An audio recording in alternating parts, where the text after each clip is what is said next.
Go ahead and share.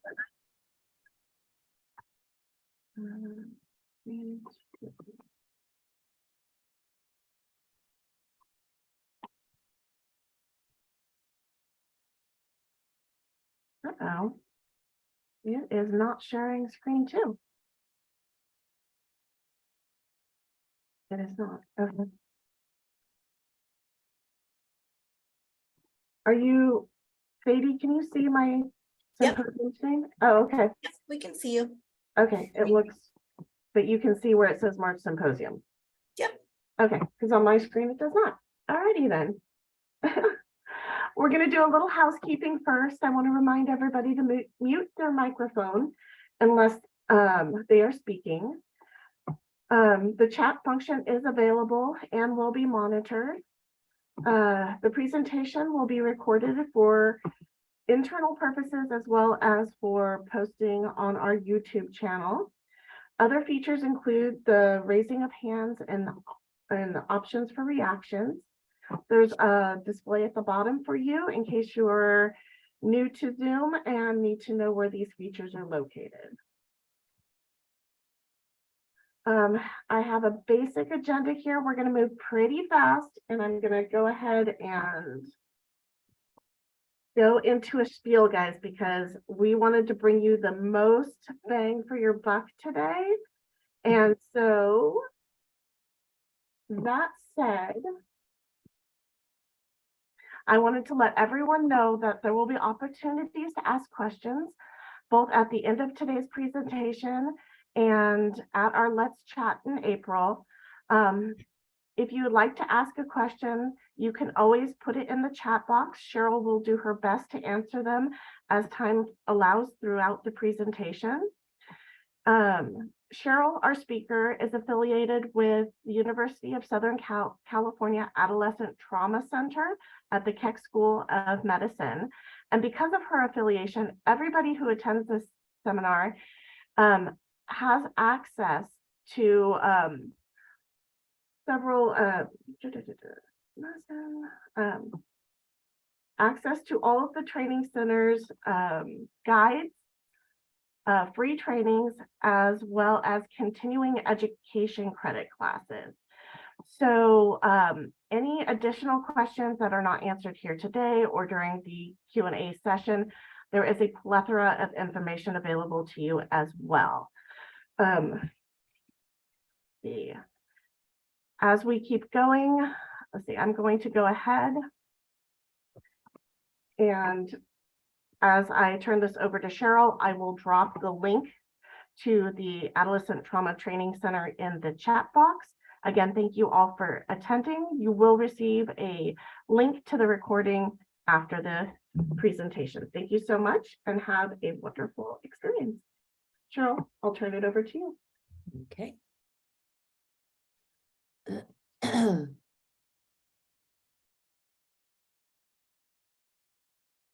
And hopefully people can see the PowerPoints. Yes?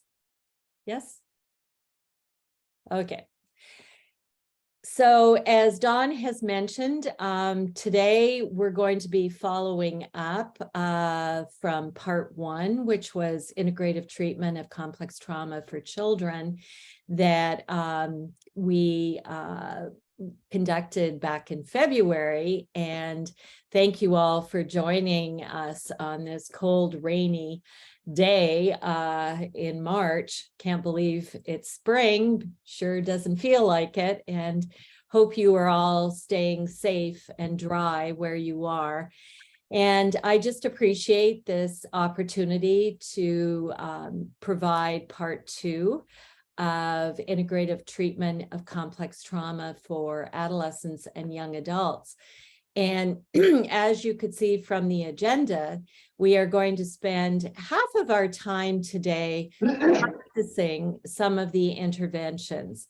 Since there is a fair amount of material to cover and we want enough time for experiential, interactive group activities, I would suggest that if you do have a pressing question, please enter it into the chat box, but we won't really have an opportunity to have those questions answered until the last portion of our time together this morning.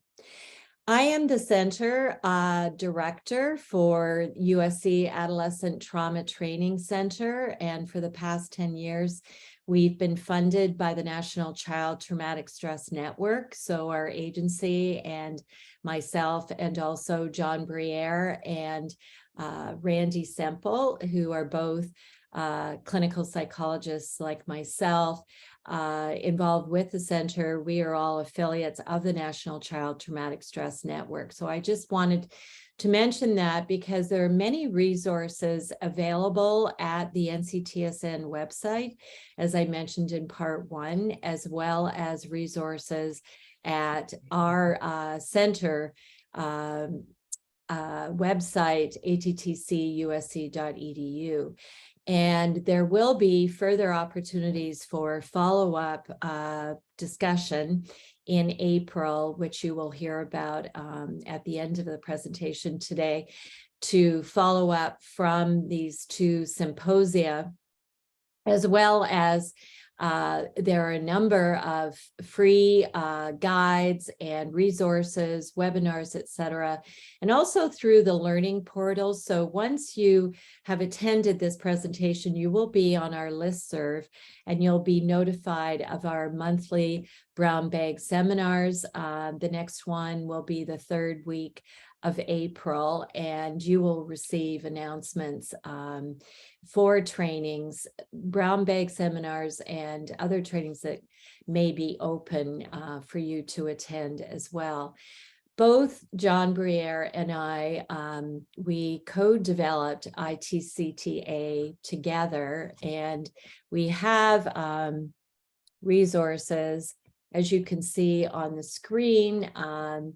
To the left, we have the guide, the ITCT-A primary guide, which also includes a substance use and abuse guide, both downloadable at our website, as well as John and I co-authored a book on ITCT-A and ITCT-C, both published by Sage. Just as a refresher in talking about complex trauma, and I will skip over these initial slides because we're really wanting to get to the more practical components of the model so that you can hopefully today take away some interventions that will be useful in your work with adolescents with complex trauma. We do know that complex trauma often involves early onset of maltreatment, that it's often repetitive, that the closer the relationship, the more that relational aspects are part of the traumatic experiences. In other words, the person perhaps has a trusting relationship and maybe a caregiver who has maltreated them, or so that would include acts of commission, sexual, physical, psychological, and emotional maltreatment, as well as acts of omission where you have neglect, disengagement, non-support. And we'll talk a little bit later about attachment styles and how they fit into this whole notion that complex trauma typically involves multiple occurrences of multiple types of trauma, but also in addition, compounding the impacts of the traumatic experiences we often have, and more often than not, which is borne out in the literature and our clinical practice, we have attachment insecurity. We also have the notion of re-victimization. So the earlier we can intervene with kids, the more likely we are going to be able to prevent further victimization. But we know that kids who experience maltreatment may not be protected or supported such that they are able to have the kind of resilience, the kind of coping strategies that may position them to be safer and to not be re-victimized. Again, of course, kids are not responsible for the things that are done to them, as we know that they are dependent on adults, and often in those caregiving situations, they have nowhere to go, no option. So we also want to work with the family. With ITCT-C, just to point out a few differences, with the child version, which is relevant for children from age 5 to 12, and we went over all the various aspects of ITCT-C in the first presentation, including assessment. Today, I'm not going to spend so much time on assessment, but move forward into interventions. With ITCT-C, though, there's a stronger emphasis on the family system, as well as play therapy being a form of trauma exposure work, of facilitating the therapeutic relationship. Not to say that we do not use those components in ITCT-A, but ITCT-A, as I will point out today, and I'm noticing there's a little background noise. So if you could all make sure that you're muted, that would be really super helpful. With adolescents, we know that there's a great deal of dysregulation, right? A lack of impulse control that is a direct impact of the kind of trauma that our kids have experienced, so such that they may be so dysregulated that their behaviors can also create problems. They may be engaging in distress reduction behaviors, which you will see shortly are a form of avoidance. Okay, so we know that contextual aspects of complex trauma exposure are also incredibly important. I should also mention that within the NCTSN network, there are other modalities that you might be familiar with that address complex trauma issues. SPARCS, which is a structured group psychotherapy approach for traumatized kids, with an emphasis on addressing triggered reactions and dysregulation, as opposed to an emphasis on trauma processing, is available, and trainings are available on SPARCS, as well as ARC, which was co-developed by Margaret Blaustein and Christine Kinneberg. Richard Kagan developed Real Life Heroes, which is another complex trauma modality. These are all models, including with ITCT, that have evidence bases and really go far beyond just addressing post-traumatic stress. ITCT, though, is particularly focused on addressing these trauma intensifiers. It tends to be longer-term therapy, although adaptations are possible for short-term interventions, because we have such extensive trauma for a lot of these kids. Also, ITCT was developed in an urban community in Long Beach, California, but it's been utilized and adapted throughout the US, as well as Sweden, Hong Kong, Canada, Australia, New Zealand. I may be missing a country or two, but it also has an international face, and that is because not only is it including a number of modalities and particularly addressing developmental differences and ages with ITCT-A, addressing complex trauma for 12 to 21, even 20, as old as 24-year-olds, young adults, as well as being able to address issues that arise in the caregivers and the family system. But we also are particularly attentive to the ways in which these kids are traumatized by social marginalization, including poverty, fear of deportation, social discrimination, which could be on the basis of their race or ethnicity, cultural background, but also sexual orientation and gender identity. So these models, both the child version of ITCT and the adolescent version we're talking about today, are particularly focused on addressing these aspects of trauma.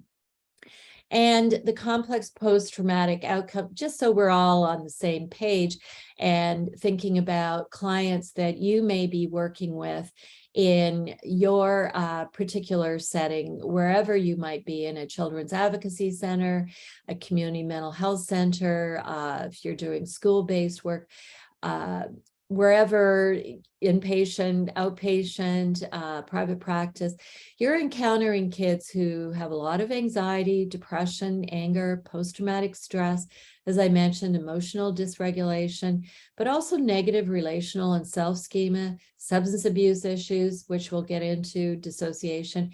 Now, this section, distress reduction behaviors, or as we refer to them, DRBs, including self-injurious behavior, compulsive sexual behavior, bulimia, aggression, impulsive suicidal behavior, are particularly crucial and often create the greatest challenges for those of us working with adolescents with complex trauma. So we're going to be devoting some time today to looking at particular interventions addressed at helping kids who are exhibiting these behaviors, because they are a form of avoidance, and we want to be able to reduce the extent to which kids are reactive and increase their capacity to do trauma processing work.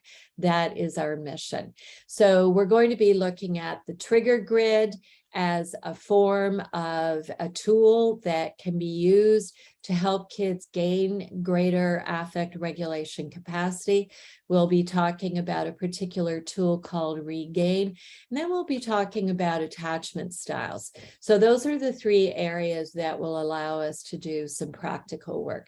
And then on the right side of the screen, you see the common diagnoses that are often assigned to kids. Unfortunately, they are often misdiagnosed with attention deficit disorder or bipolar disorder or borderline personality disorder, which is often considered quite a pejorative label for kids. And we try to avoid these misdiagnoses. Now, sometimes kids are exhibiting behaviors or traits that are consistent with borderline personality disorder, and among ourselves, that may be the lexicon or the language in which we can communicate our concerns about a particular client. But I would invite you to think more in terms of complex trauma, how it's exhibited in kids, and in ways that we can then address and help them with. Okay. And ITCT-A, just again as a refresher, is evidence-based, is multimodal, integrates treatment principles from the complex trauma literature, attachment theory, self-trauma model, affect regulation, skills development is a big part of ITCT, and components of cognitive behavioral therapy.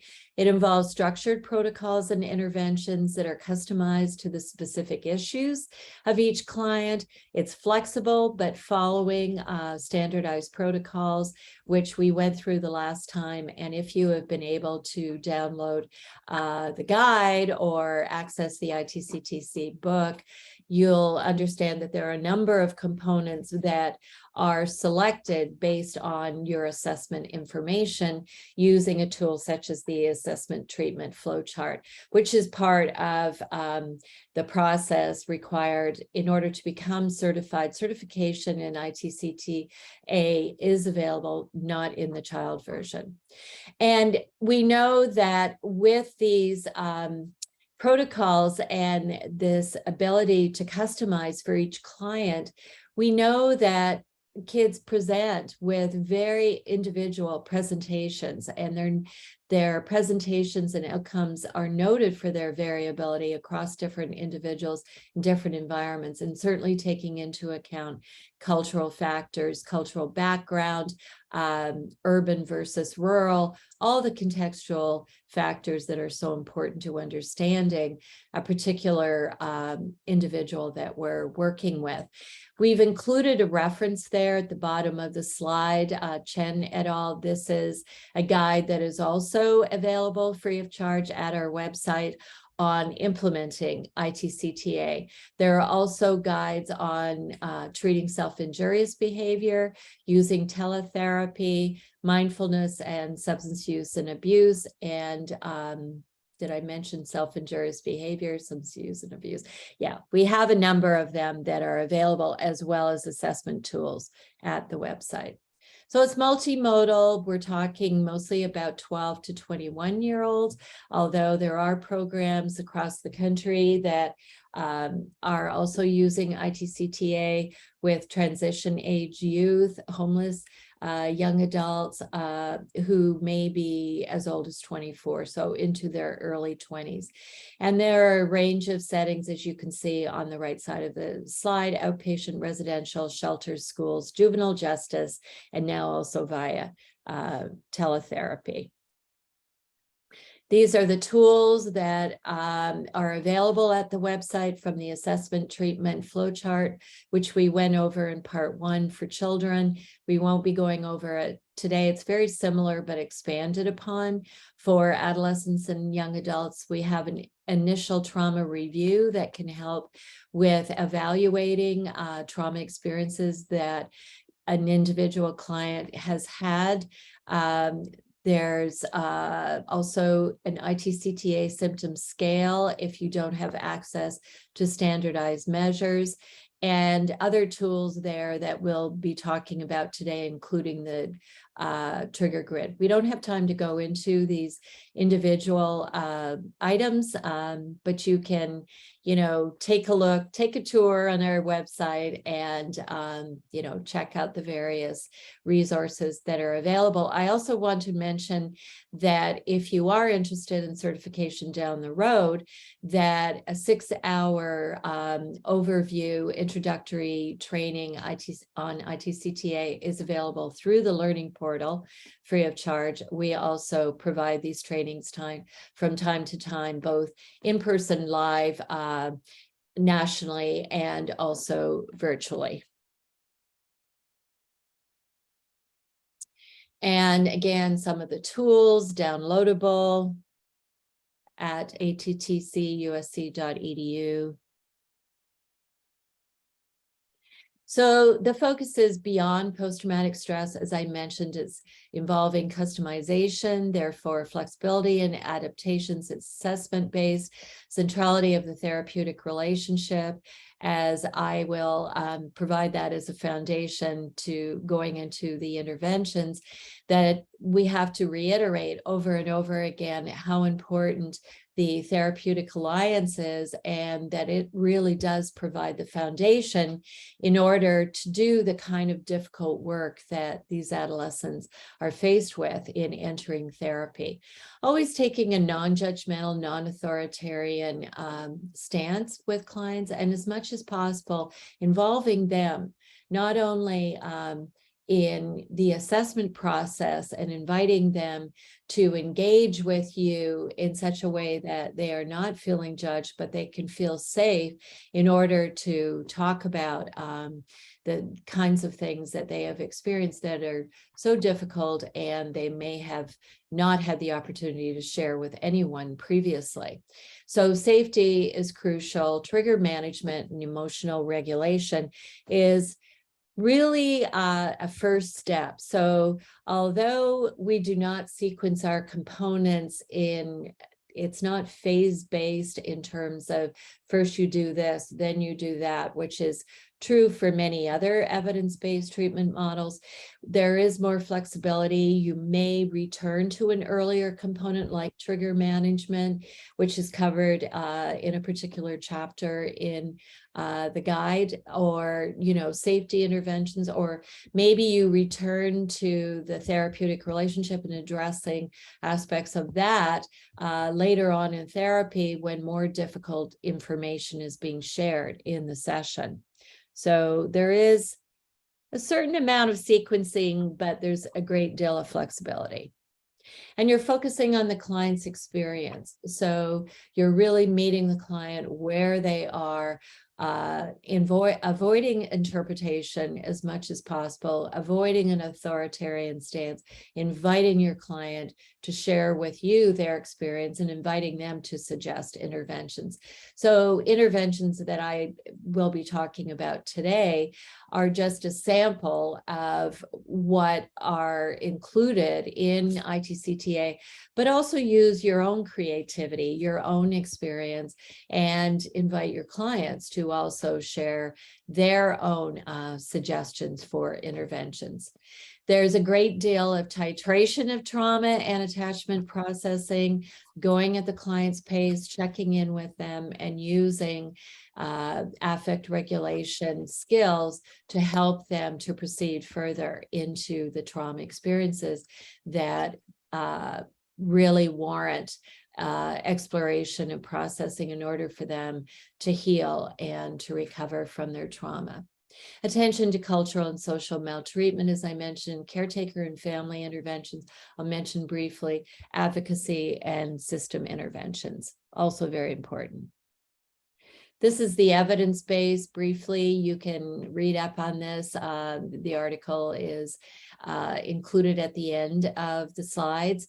But just to know that there were statistically significant improvements in all these subscales as measured on the trauma symptom checklist for children, pre-post data, showing significant improvement in anxiety, depression, anger, post-traumatic stress, dissociation, sexual concerns, based on a very diverse, economically disadvantaged sample of 151 males and females, more females than males, more sexual abuse than any other form of maltreatment. But the average, I think, was 2.4 exposures, types of exposures, I should say, not incidents, but types of exposures. And we know that the number is well above that in most samples, that kids do not necessarily report everything that they have experienced. The trauma-informed clinical interview. I'm going to skip over this because I think, all of you are familiar with the various pieces of material that compile the composite picture for your client.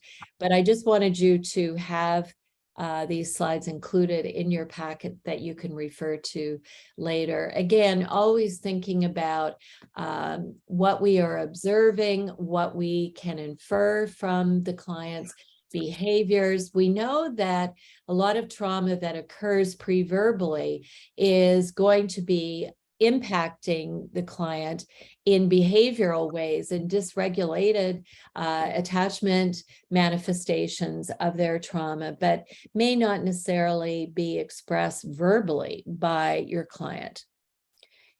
And further, we want a complete background for the adolescent and the caregivers that are participating in therapy in terms of psychiatric medical history, substance abuse history, losses, attachment history, all of these areas that you're all familiar with. And the treatment components that we have included here on this slide match up with the various chapters of the ITCT-A guide. So let's move on. The therapeutic relationship, as I mentioned, is the active ingredient of therapy. So we have really tested this out in studies where we're looking at particular interventions and relative efficacy for our clients versus the usefulness or the effectiveness of the therapeutic relationship, which is the general factor. And we know that, in fact, interventions are important, specific interventions are important, but actually, regardless of the treatment model that you select for your program or for your clients, the most overriding significant factor that is going to contribute to successful therapy is the therapeutic relationship. And being that it is so important, we want to think about all the ways that we can facilitate a positive, safe, therapeutic alliance that is really going to be conducive to creating a setting and a context for clients to be able to do the work that they need to do. And the relational attachment processing piece that we'll be talking about is directly related to the extent to which you are able to establish that therapeutic relationship. It improves the perceptions of self and others and provides that internal working model that Bowlby has written about so extensively, one of the grandfathers of attachment work.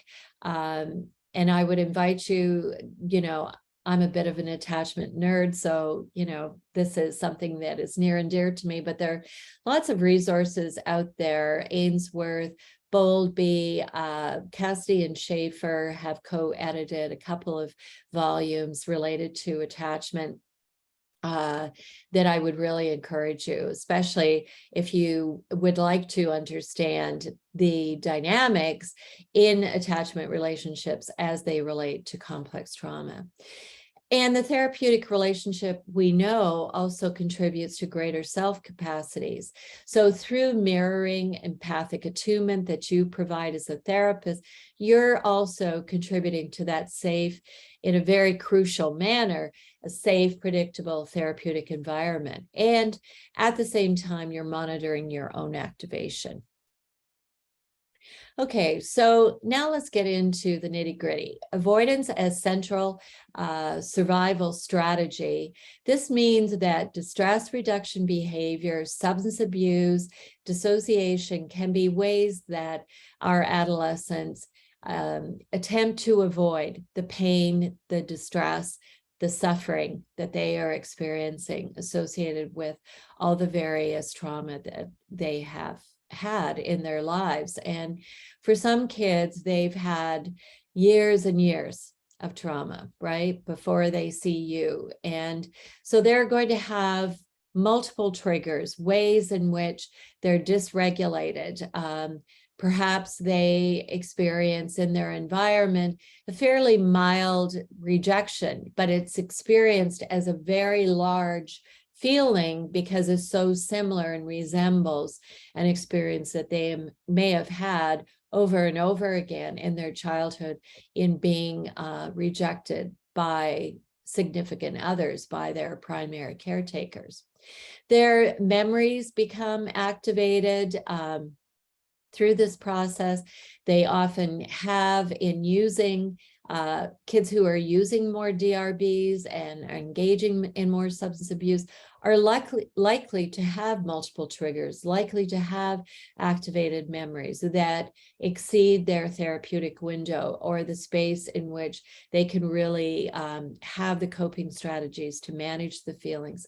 So they have insufficient emotional regulation capacities. And as I was saying, we want to increase their capacity to regulate their affect and therefore be able to process trauma and bring down that distress such that they don't have to engage in avoidance behaviors such as the DRBs that I mentioned earlier, bulimia, cutting on themselves, suicidality and self-injurious behavior can coexist, but they're not necessarily, one does not necessarily cause the other. And just because an adolescent is engaging in self-injurious behavior doesn't necessarily mean that they are also suicidal, although I also need to include the caveat that, most traumatized kids are going to have suicidal ideation. That's a given. So you need to evaluate for that to the extent to which there is the potential for lethality or suicide attempts. But self-injurious behavior can occur: cutting, pulling out hair, picking at nails, to more serious behaviors that can actually be life-threatening, but might not necessarily fall into the category of suicidality. And that's a whole controversial area that we don't really have time to get into today, but we are going to be addressing suicidality and self-injurious behaviors through the interventions that we'll be talking about. So these are behaviors that help the client to distract, to numb themselves, to produce distress incompatible states. Being dissociated, disengaged can also be a part of cutting. Sometimes kids will report, I'm cutting on myself because then I can see the pain and I can feel the pain. I've also worked with adults who have cut on themselves and who described that process of feeling very dissociated, but when they cut on themselves or pick at themselves or cause injuries, then they feel more alive. So it's a complicated process that is going to be, again, individual for each client. So distress reduction and affect regulation training, this is the piece that we really want to talk about before we even talk about the processing emotionally of trauma, involving relaxation, breath training. Breath training is described extensively in the guide and in the SAGE book that John and I co-wrote, as well as there are webinars available where we're really focusing on mindfulness and therefore including things like breath training. So we're not going to practice that per se today, but just know that it is part of this component and relates to when we talk about the trigger grid and regain as an intervention that they are very compatible with breath training. So we're also going to be doing emotional detective work, and that involves really helping kids to feel more grounded so that they can be present, they can be more self-aware, and even develop metacognitive awareness, which is basically being aware of the state that you're feeling and being able to connect dots between their experiences, sensations that they're having perhaps in their body, and perhaps memories that they're having, that they're experiencing of their trauma. So we want to think about how all of this can be appropriate for youth, practicing in a safe place. It's very useful for de-escalating acute states and improve affect regulation. And it involves that moment-to-moment experience and attention to experience, observing without attachment to those feelings, being able to let go, and reducing identification. In other words, when I have that thought that I want to hurt someone, that is just a thought. It's not who I am. I don't have to identify with these feelings. I am not an angry, enraged person, but right now I'm feeling anger. So identifying those feelings, that is a big part of this process of really helping kids to be accepting with self-compassion. And as therapists, we also need to practice that for ourselves. Sitting with distress and remaining present. And of course, as I mentioned, using non-judgment and acceptance, really helping our kids to be able to practice that for themselves and modeling it for them. Urge surfing is part of this, so delaying the distress reduction and reactive avoidance behavior and getting into then using the trigger grid, which we will do in a few minutes. It's the trigger grid is a tool that's learned in sessions. I wouldn't recommend sending kids home with it because in and of itself, it can be triggering.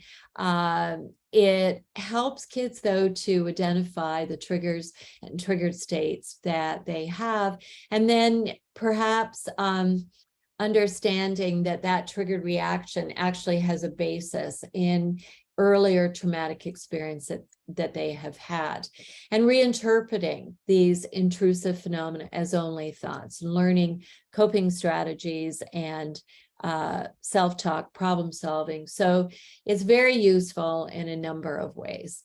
And so helping kids really to, as John Kabat-Zinn, you can't stop, as he said, you can't stop the wave, but you can learn to surf.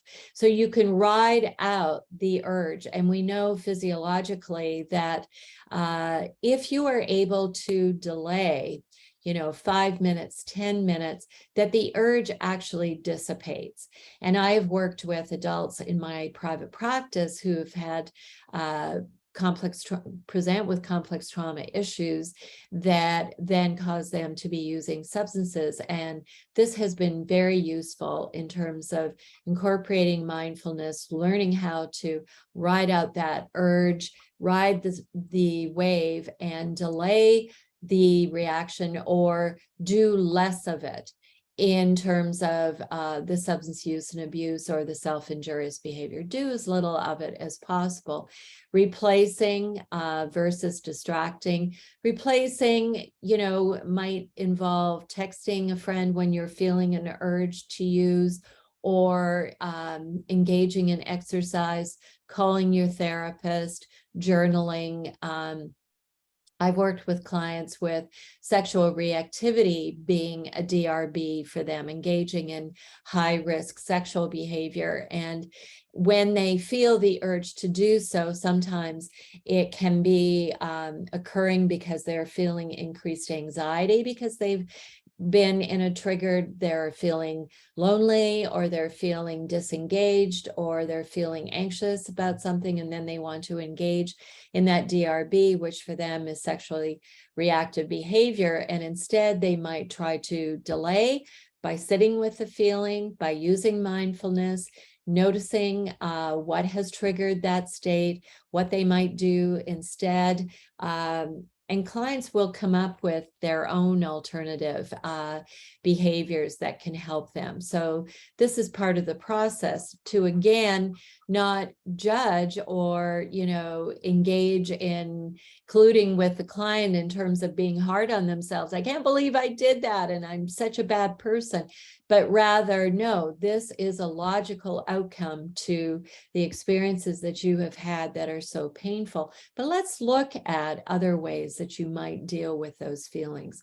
So teaching distress tolerance, the urge emotion surfing that I mentioned, and noting that there is a half-life of trigger states, that sitting with the feeling actually with mindfulness, with self-compassion can contribute to that feeling dissipating and the distress actually decreasing, such that they are then able to do trauma processing work.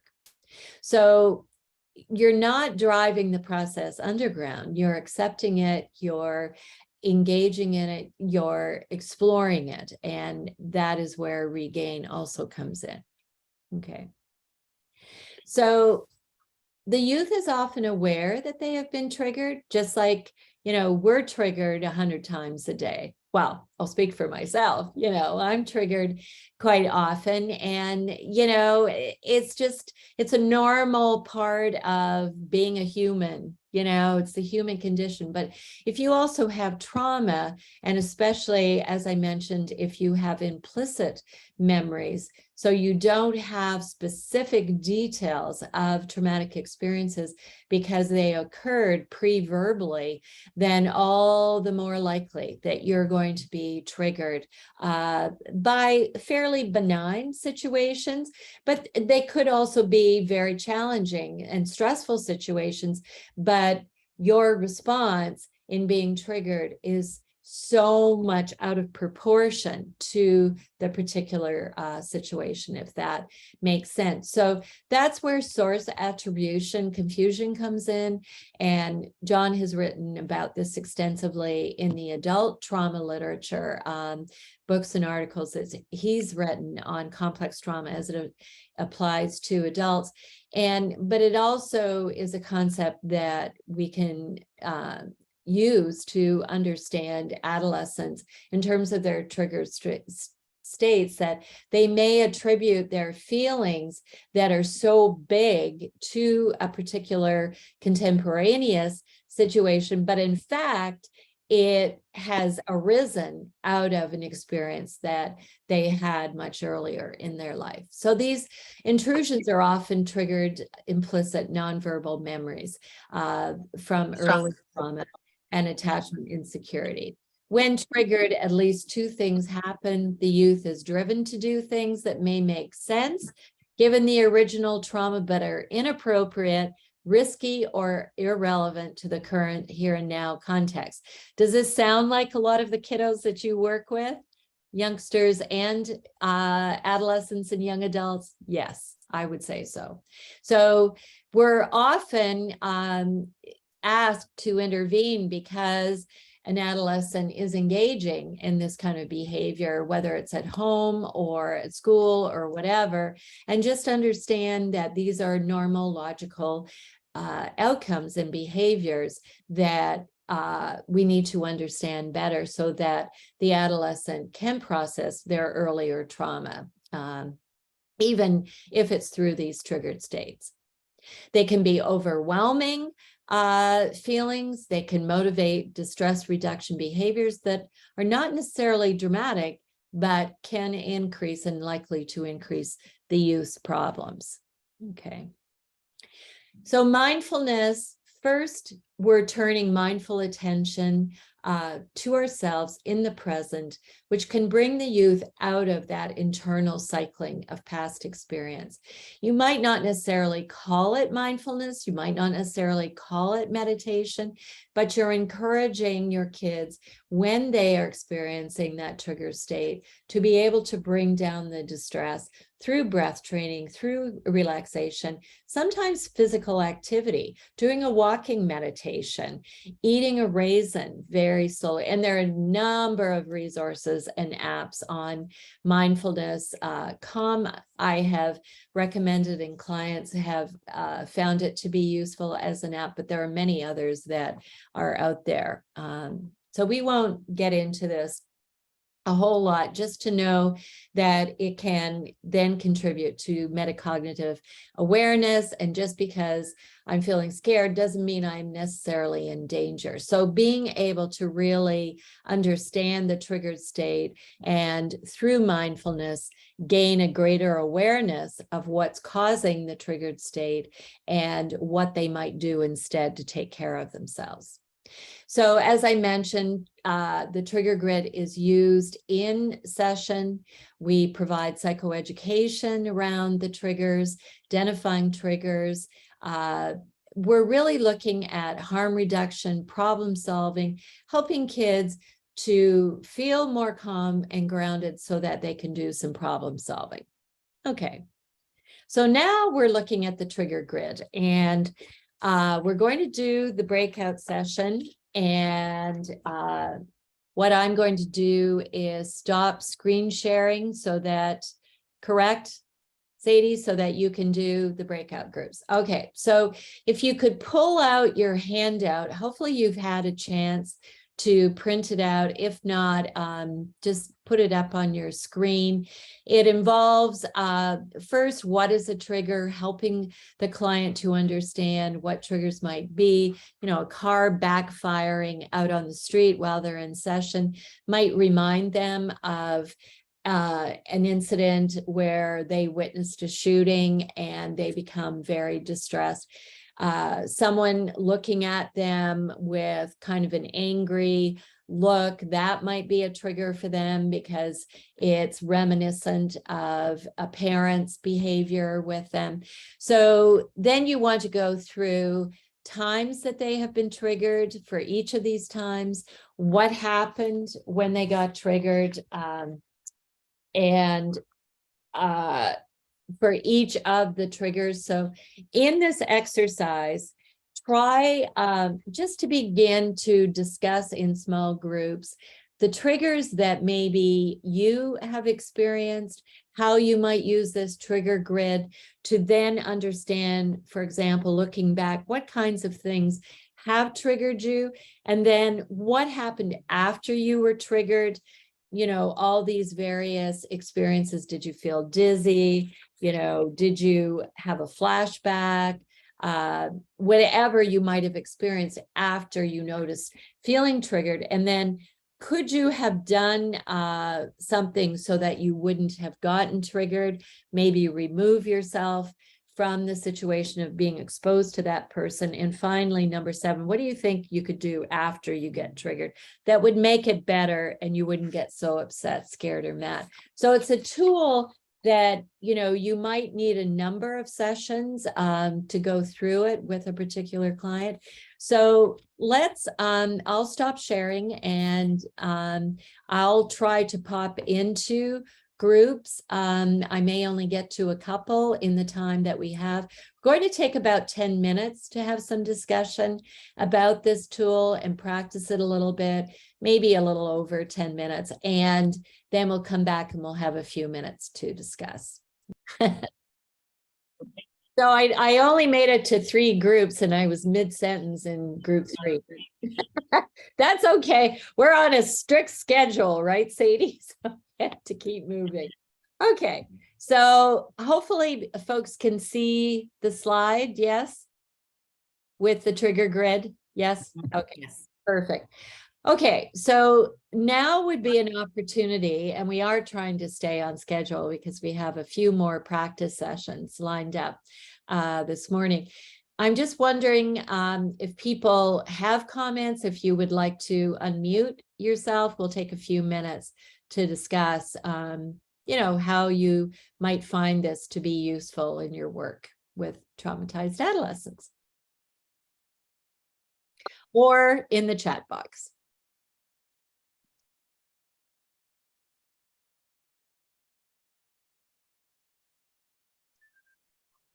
Thoughts? Comments? It seems like, at least what I noticed in visiting 3 of the groups, that you do have a handle. Several of you were talking about how you notice you're being triggered. And, you know, do you think this is going to be a tool that you might use with adolescents? And can you think of a case, a client in particular that you might use it with?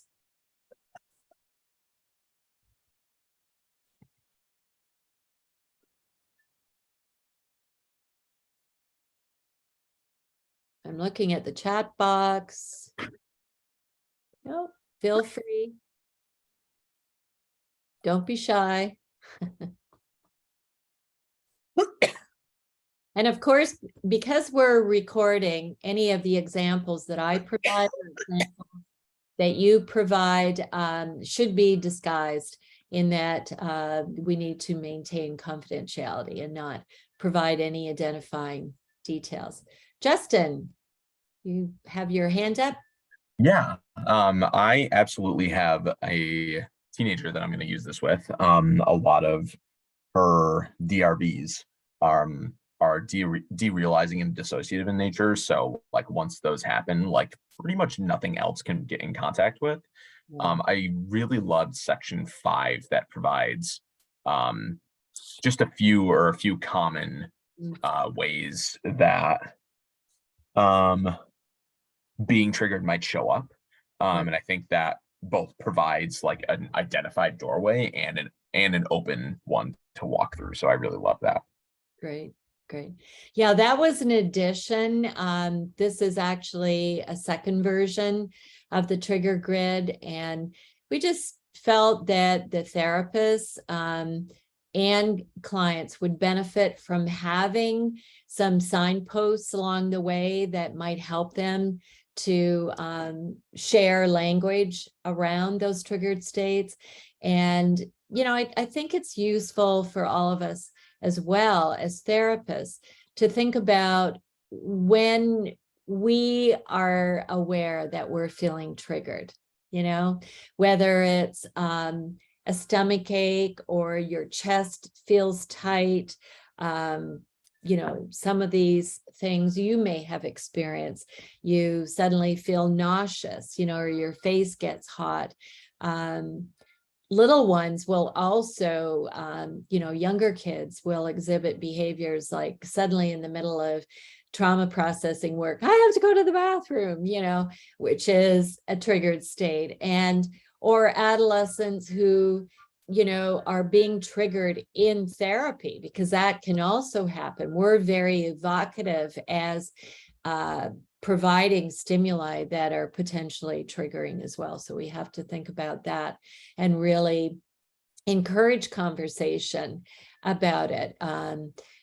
For example, if you're working with a client who doesn't share the same gender or is feeling discriminated against, and you're a cisgender person and they're transgender, they may feel triggered just by virtue of who you are, because they have experienced trauma with cisgender, white middle class females, whatever, right? So we have to kind of make this an opportunity for conversation around triggered states in a way that we don't feel judged, they're not feeling judged, it's just the way it is, right? And I think having those things, and you may have additional ones. I think, yeah, we've got a section here. Anything else? Kids will come up with their own versions too of noting when they're feeling triggered. So I'm glad that you found that helpful, Justin. Anyone else? Any other hands raised? I think I have a client that this would work great for. As of lately, she has increased with her aggression due to brother having behaviors that remind her of their father. And so just going through these triggers with her so she can be able to be like, hey, brother isn't dad. These are just behaviors that I do not like, and how can I navigate them with living with brother? So I think this would be very great for this team. Good. Yeah. And that was something that we discussed in one of the breakout rooms, that it is part of the human condition. So that means in close relationships, there's going to be a lot of triggering back and forth, right? That as John says, that pretty much defines a relationship, the intimate relationship, that you're constantly feeling triggered and you're triggering the other person.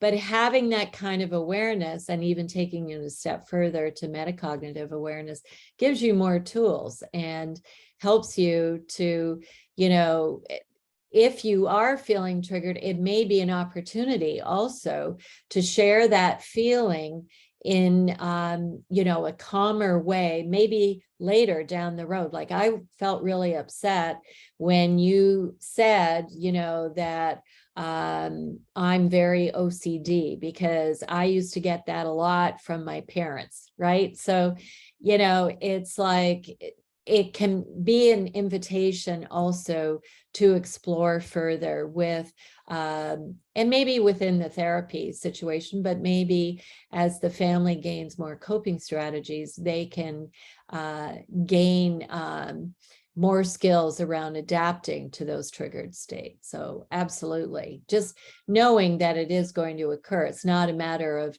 if you're going to be triggered, it's when you're going to be triggered. I'm going to check out the chat box again. Okay. Triggered by who you are not. Michelle, I'm wondering, do you want to expand on your comment in the chat box?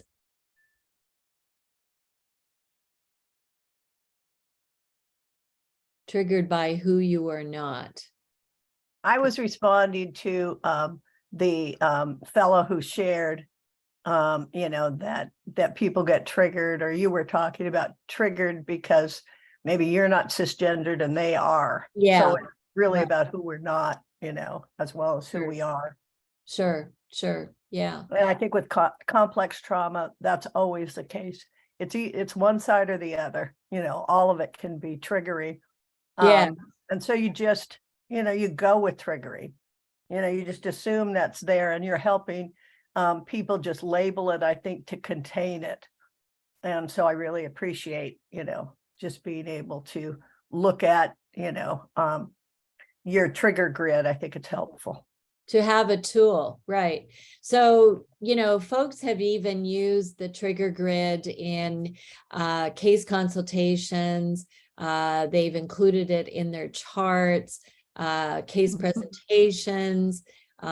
We have monthly ITCT-A, and now we're also including ITCT-C on our calls, case consultation calls that are organized from USC ATTC. So thank you for that, Michelle. That, I think it isn't just a matter of, in other words, the more awareness that we have as therapists about how we're being triggered and how certain clients may be more challenging because of the triggered states that we're experiencing, because they remind us of someone, maybe another client that was really challenging, all sorts of ways.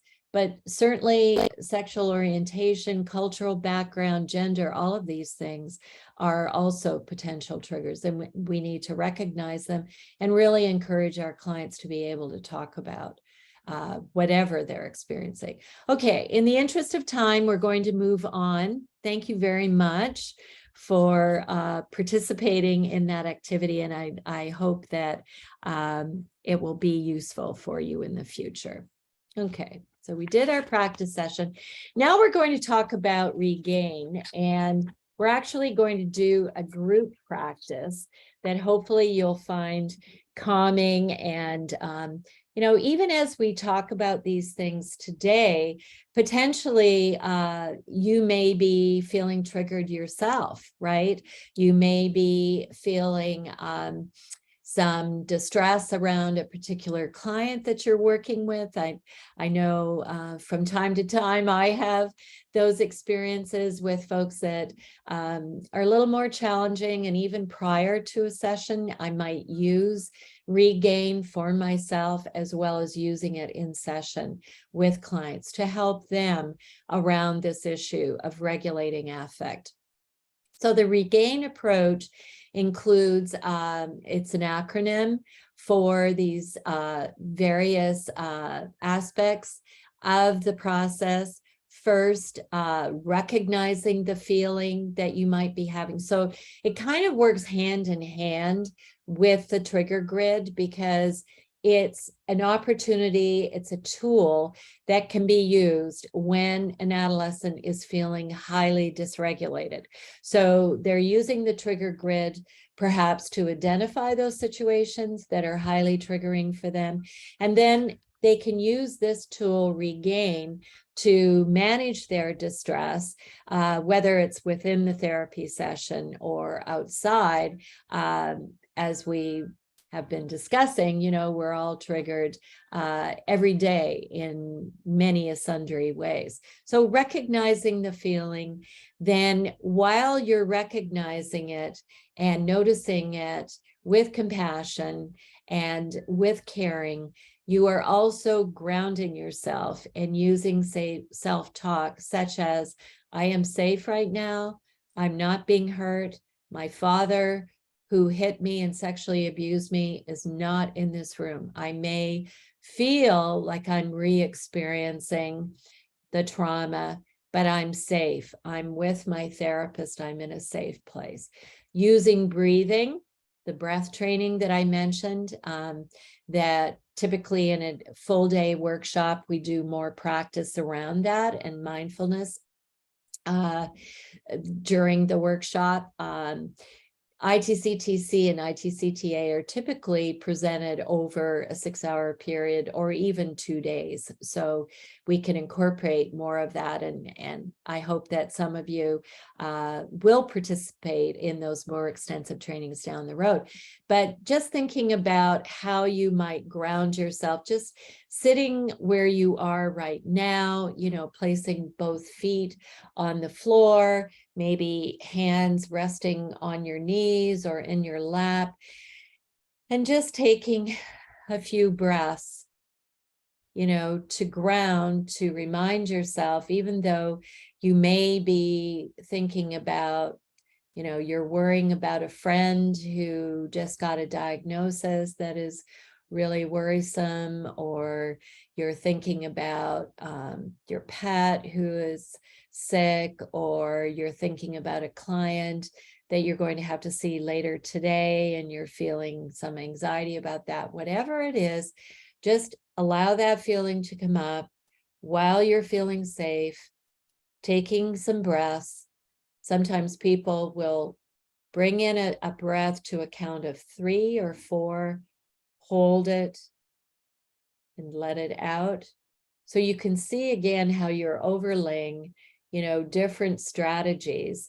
Maybe you're a person who practices meditation regularly, or you use yoga, or maybe you just know, as someone mentioned in one of the breakout groups, that you know taking deep breaths helps you to calm down. So you're grounding yourself, you're letting yourself know that you're safe, you're accepting and allowing the internal experience.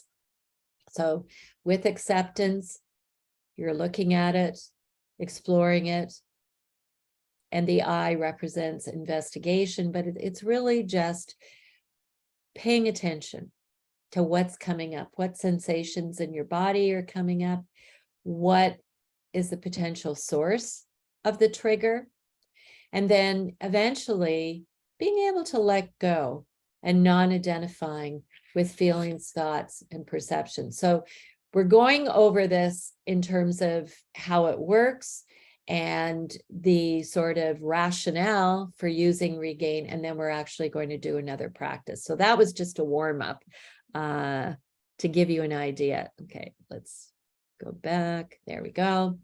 Okay, so with older adolescents or younger adolescents and young adults, recognize that something has happened and that you are probably being triggered when that feeling comes up, when you're experiencing that state of distress that could lead to a DRB. But we're trying to prevent that DRB as much as possible without judging it, without confronting it. You may notice that your responses are that they are illogical, that they don't really make sense. You may recognize a trigger in your environment. You may have thoughts or feelings that usually happen when you have been triggered in the past, and remind yourself that you are remembering something from the past, not necessarily experiencing that distress as it relates to the present circumstance. Now, there may be a present circumstance, maybe someone is yelling at you and you're triggered, and the behavior itself that's eliciting your response is big. But what we're talking about is how the distress becomes so activating, so great, so overwhelming that the person is likely to engage in self-injurious behavior or a behavior that could be harmful, and we're trying to prevent that from happening. So ground yourself, look around you, try a relaxation or breathing exercise as we just did. Say positive and supportive things to yourself, or distract yourself if you need to, such as, you know, going in and taking a walk, or going out in nature, or using some of the self-care strategies that we have talked about and actually we'll talk about again today. And as best as you can, allow yourself to experience what is happening. Bea Sternlieb is actually a meditation teacher that John works with, and she uses the word tolerate with self-compassion. But in this model, it's really about acceptance, that this doesn't mean you let yourself be flooded by what you are experiencing, just that you let yourself feel as much as you can without being overwhelmed. And that is going to be experienced over time, you know, with the client moving in and out of that state.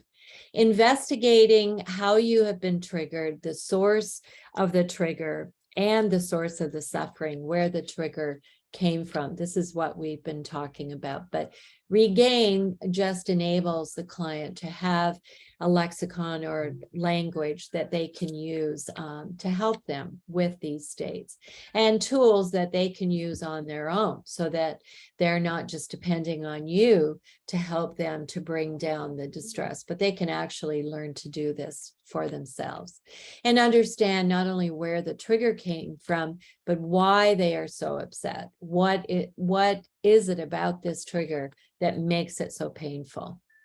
And then the final step, non-identifying with triggered thoughts, feelings, and memories. Remind yourself that you are not your thoughts or feelings.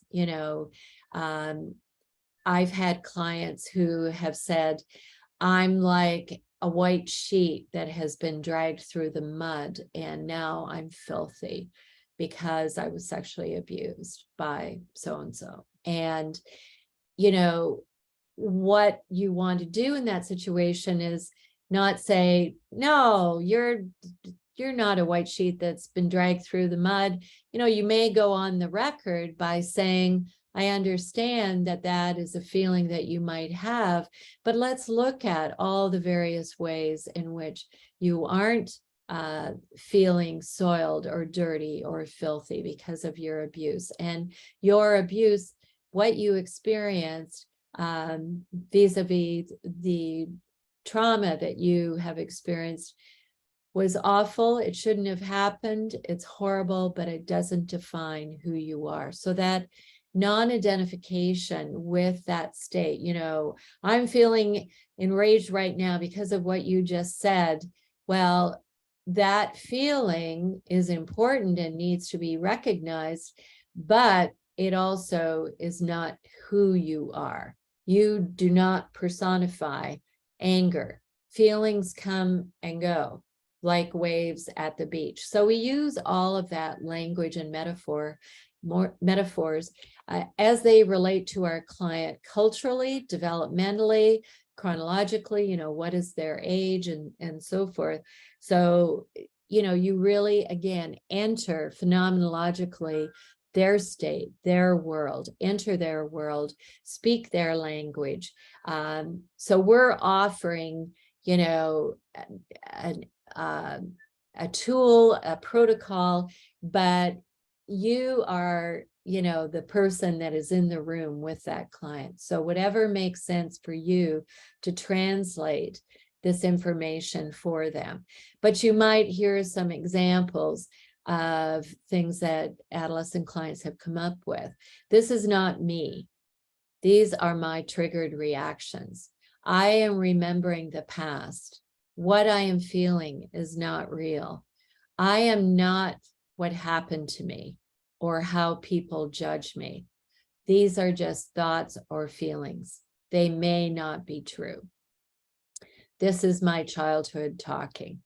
Okay, these are statements that clients have come up with. The client who described feeling, so damaged, then she was able, once she put it out there, and expressed it, then it was like it took the power out of that feeling. It's the strangest thing, right? If you put it into words, or you express it to someone who is safe, who isn't going to judge you, who is caring, compassionate, empathically attuned. Remember, empathic attunement is so crucial to developing greater attachment security within the therapy alliance relationship, such that clients can then take that experience and they can generalize it to other relationships through these statements. If they're able to share, like that particular client then was able to say, that's not who I am. This is the feeling that I have, and I understand where it came from. And she was able to also talk about how sharing a particular specific traumatic experience triggered that feeling, that if I was there and I allowed this to happen, again, the cognitive beliefs and values that clients have can also be discussed and explored. That's the investigation part, right, of regain. And ultimately then getting to the point where they can say for themselves, I can do this. I can talk about the things that have happened to me without feeling like those terrible things that happened to me are all that I am. No, I'm so much more. I can do all these other things. And that's when they start really working on the self part of the self-trauma model that John Briere talks about in his writings, that we are really not only helping the client to gain greater affect regulation capacity, but they are also gaining a greater sense of self and self-efficacy and identity, which includes all the wonderful things and talents that they have as an individual.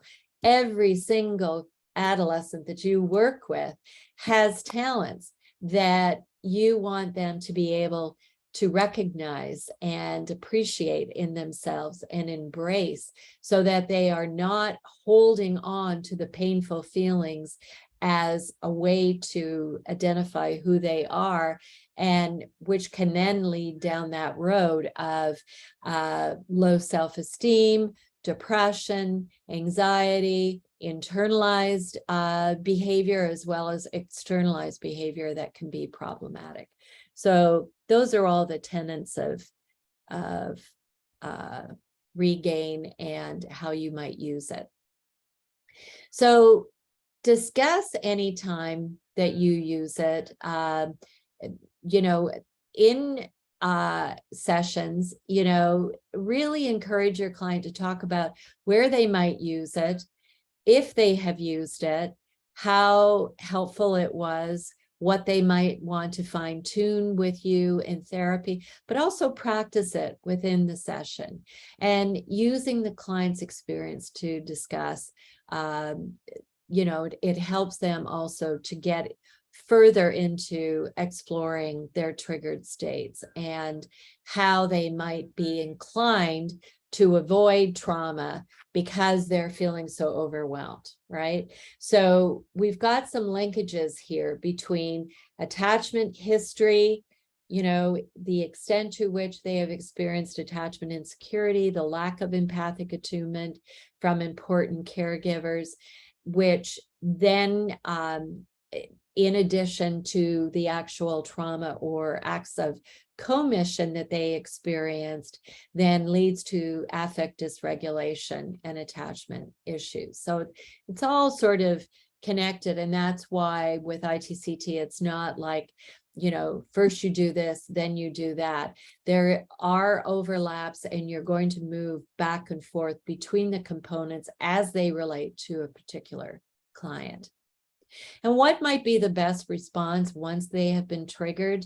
We've been talking about that with the practice, but using regain, then, as they develop a greater sense of self-compassion, less self-criticism, less derogatory self-talk, less of the self-talk that is going to undermine their ability to manage their distress. As you address these things in therapy, and it might be through collage work, it might be through art therapy, movement, yoga, physical activity. It doesn't just have to be through verbal expression. What worked, what didn't work, and as we say again on this slide, the trigger grid is downloadable. So share it with your friends and family, and make use of it. And there's also a regain approach for therapists to reduce reactivity, countertransference when they are triggered by a client. John's working on that.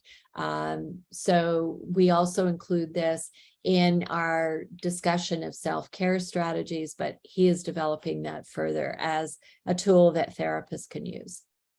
Okay, so now we're going to do a little time out, a little regain practice in the next few minutes.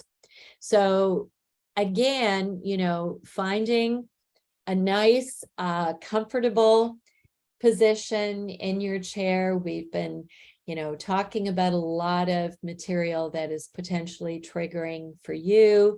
I know for all of us, as humans and as therapists in particular, we do know that, trauma histories are quite prevalent for therapists. So it's just a normal thing for you to be reminded of traumatic losses or acts of commission or omission that you have also experienced in your life. So this is going to be an opportunity for you to practice regain. And I am sort of modeling using the handout that you have. But again, feel free to paraphrase or utilize it in a way that is going to make the most sense for your clients. So when you suddenly get really upset, mad or scared, and these feelings don't make sense or seem too strong. So maybe right now, and if you feel comfortable turning off your camera to do this, or keep your camera on, I'll leave that up to you. Closing your eyes, resting your hands on your legs or in your lap, feet grounded on the floor, feeling perhaps the chair against your back. All of these things are ways in which we can ground ourselves. We can also focus on the breath as we do this exercise, and perhaps thinking about a particular situation, either something that you're being reminded of right now as we're talking about this material today, or an experience that you had recently that was particularly distressing, particularly triggering, where you felt upset, mad, or scared. And perhaps trying to understand in that triggered state, those feelings that it may not be apparent why you're having the feelings. So recognize right now in this moment that you are probably being triggered. Remind yourself that you are probably remembering something upsetting from the past. Ground yourself. Maybe even look around if you wish to do that. Try a relaxation exercise that you may have used in the past that has been helpful, or a breathing exercise, or do something that feels good and isn't bad for you. Just let yourself calm down.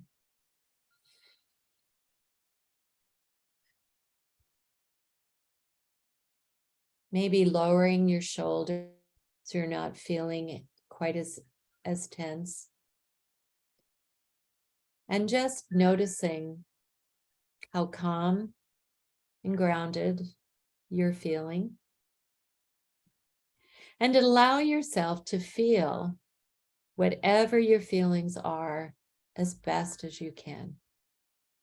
See if you can say good things to yourself when you do this, as you allow these feelings to come into your awareness. You might say, I can handle this. I am strong. Let's see how long I can feel my feelings. I can stop feeling when I want to, if I have to. I'm okay. These are just feelings. You might also have other statements that you might say as you allow yourself to be aware of these feelings.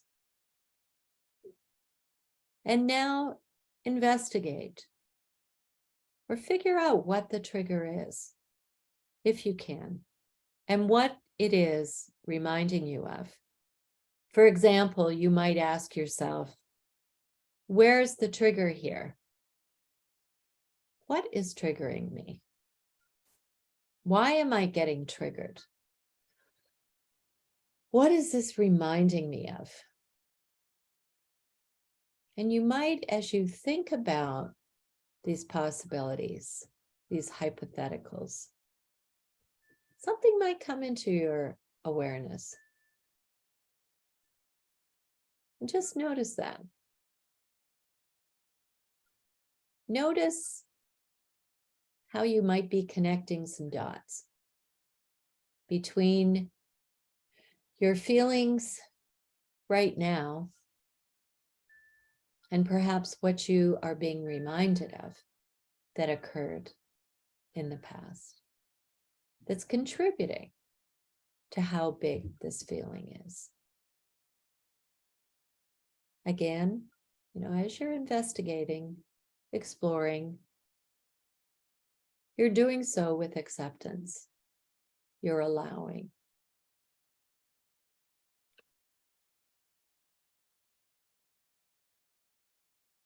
And the next step then, the non-identification, involves not always believing what your triggered thoughts or feelings are saying to you or making you think. Remember, these feelings or thoughts may not be real because these feelings are being triggered by past experiences, maybe even experiences that you can't really understand, but you're noticing the feeling, that state. Be aware that you can let go of that state with kindness. Perhaps for some people, it might be enclosing that particular feeling once you have a better understanding of why you're experiencing it, where it's coming from. Maybe having it enclosed in a balloon that floats off into the air. Or maybe that feeling, and it may be more than one feeling that's being triggered. Maybe it's sadness and anger at the same time. And as you understand through investigation how it's arising, then the next step is to let it go. Maybe it drifts off downstream in a river, in a boat, or it's like attached to a cloud that drifts off. And you may say things to yourself like, this is not me. These are from triggers. I don't have to do what my mind is telling me to do. My mind is telling me to hit back, to punch that person who said that mean thing. I know that I don't have to act on that feeling. I don't have to go and get drunk or engage in high-risk behavior of any sort. I can sit with it. These feelings do not define who I am. And I am remembering the past. What I am feeling is not real. These are just thoughts or feelings, and they may not be true. These feelings are from a long time ago. These are thoughts, not facts. So just take a few minutes more to just experience what it feels like now to have a better understanding of that triggered state and the kinds of things that you can do to help yourself. There's also in the handout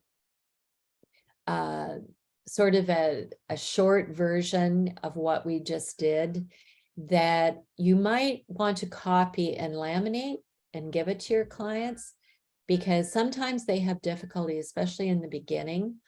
And that's why we encourage you to use this within the therapy session. Use it for yourself as well.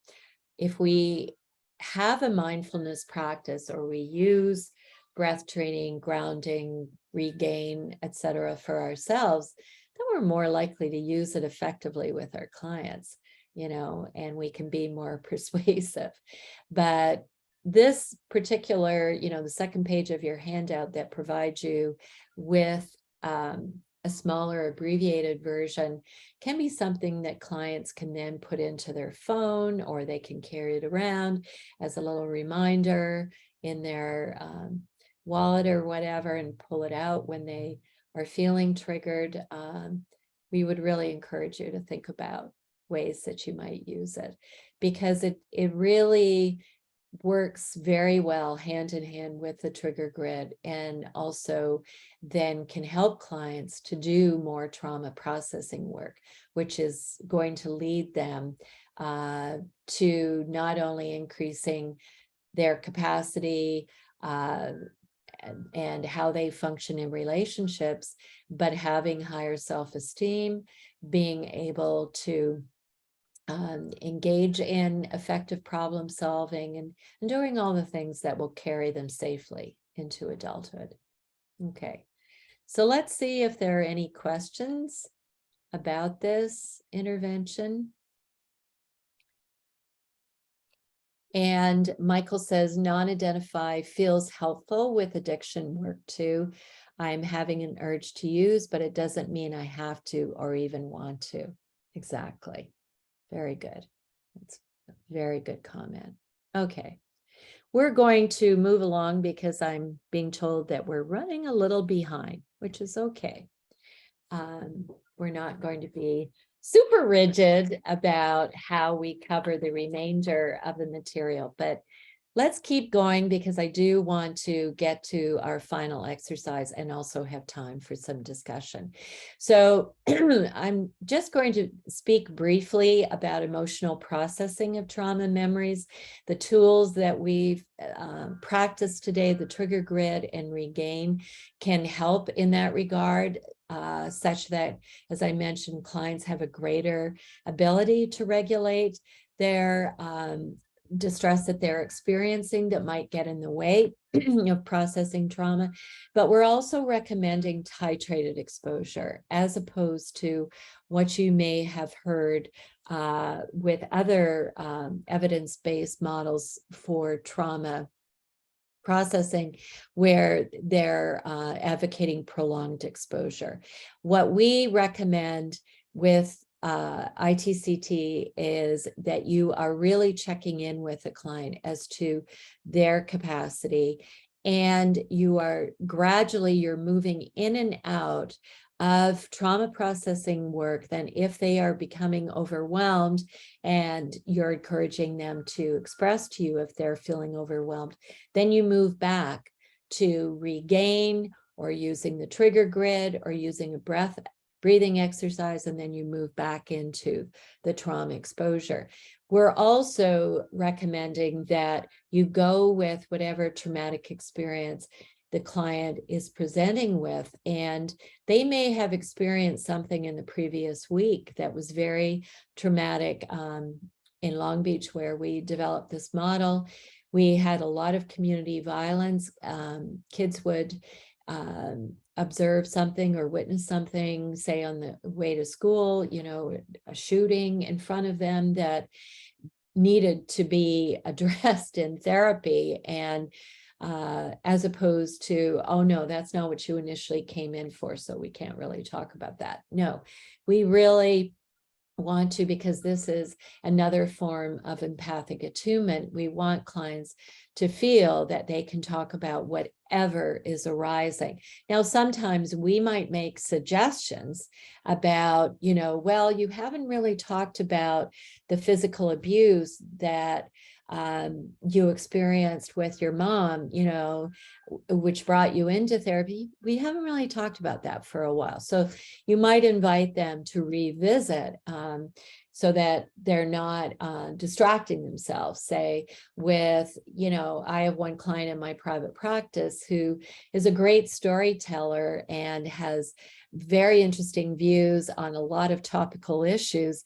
And we could spend the entire time just, engaging in that kind of conversation, but that's not really helping her to address her DRBs and her trauma exposures.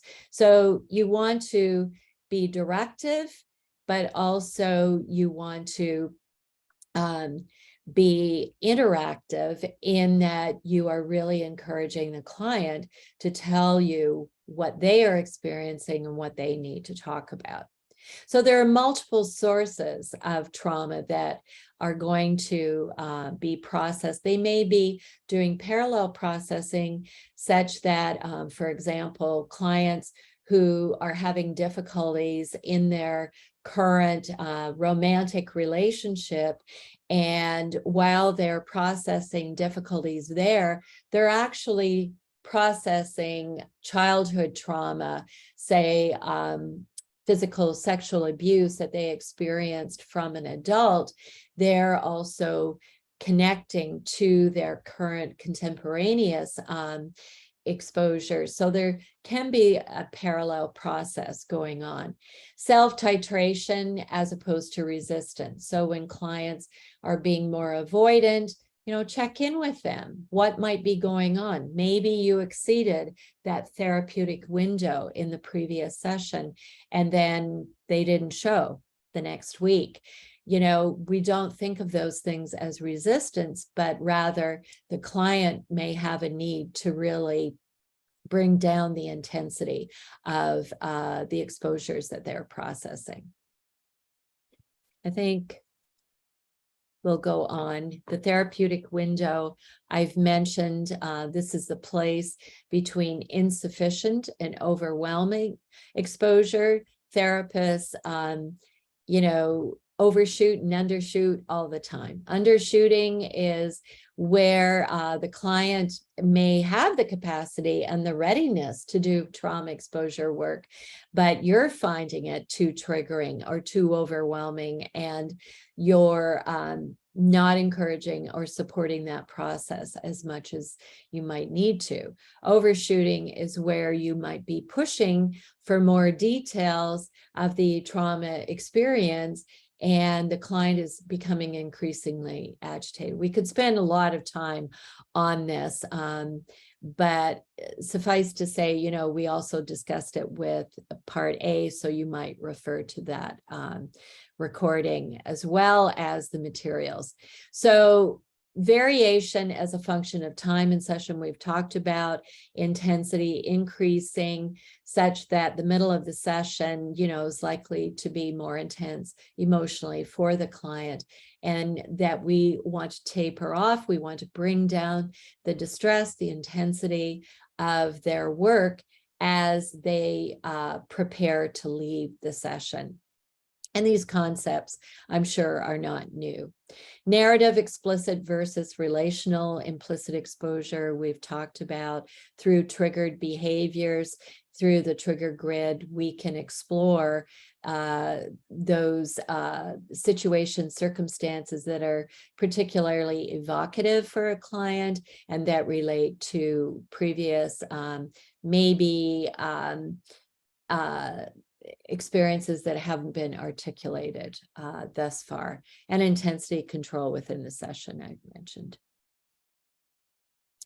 Now, getting into relational processing, attachment history is central to the development of complex trauma. Disengaged parenting, as was mentioned in part A, may be especially detrimental, and I would invite you to look at that article, Briere et al. 2017, and the reference is provided in your handouts. Attachment systems contribute to how we respond to loss or trauma. If we have more support within our family, chances are when we disclose a particular traumatic experience, clients that that empathic attunement and support that we are receiving from important people in our lives can really mitigate the impacts and ameliorate the impacts of the trauma experience. So that's why we work with families and try to really increase the level of support and empathic attunement available for our primary adolescent client. Attachment relationships can become more secure with longer-term therapy, and prevention of further trauma is also why this is so important. Clients with more secure attachments can better process trauma and regulate their affect.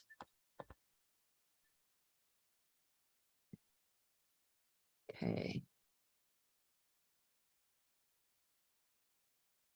And now looking at the various attachment styles, we have secure attachment, which of course during infancy, this is where we have consistent empathic attunement by the caretaker so that they are able to have their needs met on a regular basis in an empathically attuned way. And as they become adolescents, they, in their own sense of security, they have a secure base, a strong internal working model, a la Bowlby, so that they can develop autonomy and as parents can also provide a secure base. As we know with complex trauma, predominantly we're going to encounter kids who have insecure attachment styles, which fall into these different categories of avoidant or dismissive avoidant in adolescence and adulthood, parenting style that we may see in our families, which is rejecting, dismissive, avoidant, more disengaged. And as we know, disengaged parenting is particularly toxic for adolescents. We may have clients, well, we have clients who fit into all categories, right? So you can also be thinking about clients or your own attachment history where a caretaker was very preoccupied, very entangled. This is where a client may be parentified.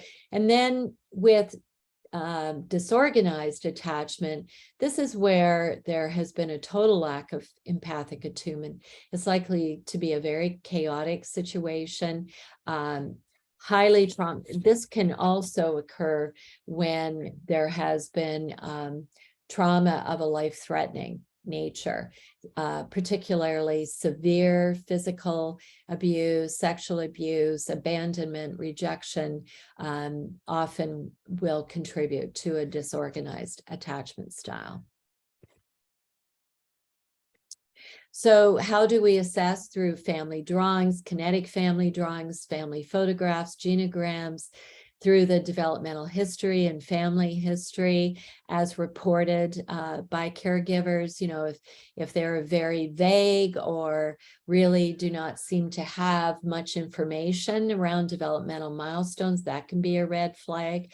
We can also infer from behavior and triggered reactions, as we've mentioned, what the attachment experiences might have been for our client, and certainly through clinical observations like the example I gave of the parent, just because they had not been sexually assaulted, saying to their daughter, I wouldn't know how that would feel. And in other words, real evidence of disattunement. And so those clinical observations, dyadic sessions, family sessions can also be very helpful.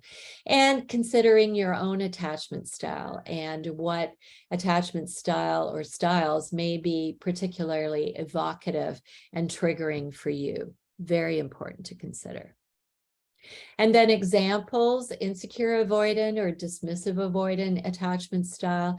This is where the client may be avoidant of the therapist and trauma-related material, particularly engaging in DRBs, although all insecure attachment styles can be associated with DRBs. But appearing disengaged, I don't care. The figure on the right might be potentially triggering.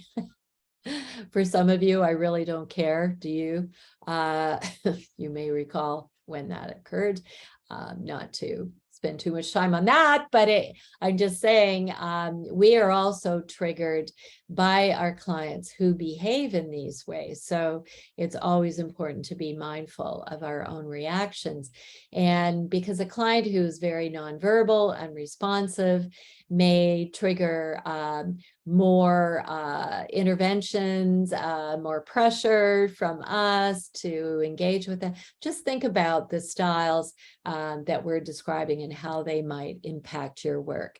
These are clients who may be no showing a lot, late for sessions, appearing to, you know, I had a client who would drive an hour to get to the session. She was an adolescent who drove herself, but at night she would always present wearing sunglasses, even though it was night, and maintain that she left her regular glasses and wear a cap, you know, pulled down, and express a lot of criticism of therapy, but she would still show up. So clients who may express a lot of disengagement may still be consistently participating, and sometimes then can be the clients that attach, you know, greatly in a very productive way to the therapy process. So it's not that we are characterizing one attachment style as being more problematic than another. It's just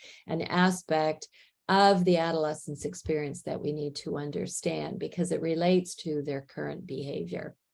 And a dismissive avoidant caretaker denies and or minimizes impact of trauma and adolescents' feelings and may abruptly end therapy. And those are probably some of the most challenging caretakers that you have encountered and will encounter in your work.